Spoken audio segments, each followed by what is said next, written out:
let's have a look at some highlights. It was a very interesting innings from New Zealand's perspective. They were in trouble up front.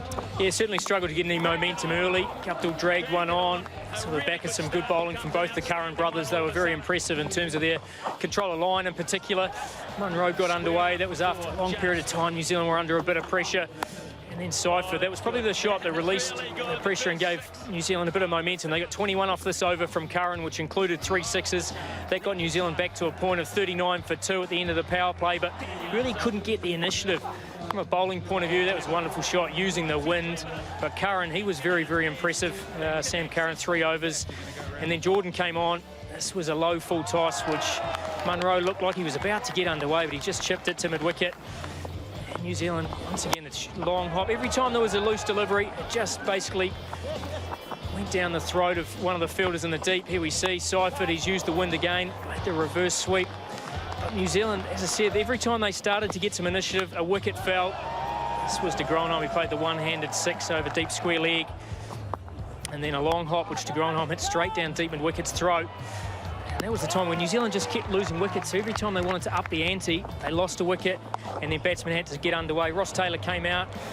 He played a nice innings, but he was never able to get that strike rate above sort of 140. Seifert, this was high. This was marginal. Went upstairs, but the umpire decided it was just below waist height. And Seifert went when he was just looking to grab some initiative. So once again, England were in charge. Some deft touches from Taylor. He got himself to a nice little 40. And this was the innings to me that actually gave New Zealand a chance, got them to 150.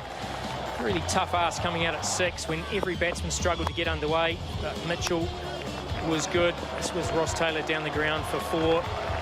It was an innings that needed the flourish at the end, which New Zealand never really got. As I said, Mitchell got 30-odd off 17, showed some power down the ground.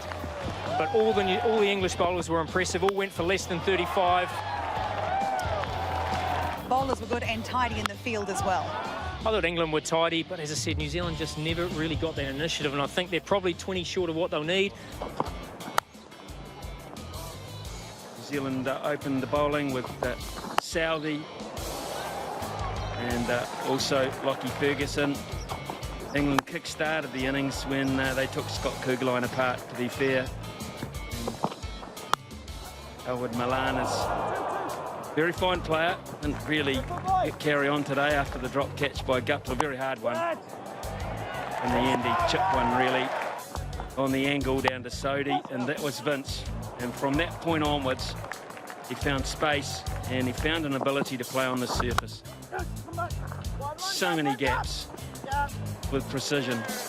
He really just eased the game away from New Zealand. Terrific catch in the outfield to get rid of Johnny Bairstow for 35. That was Martin Guptill. He was to take another one very shortly. But whilst that was happening, James Vince at the other end was just superb.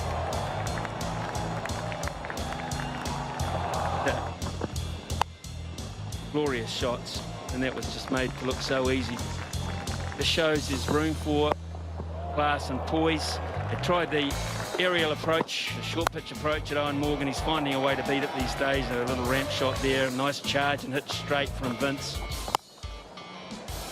He had a bad ball from Mitchell Santner. He dragged it down and he was furious that he couldn't go on and finish the job, but Sam Billings did.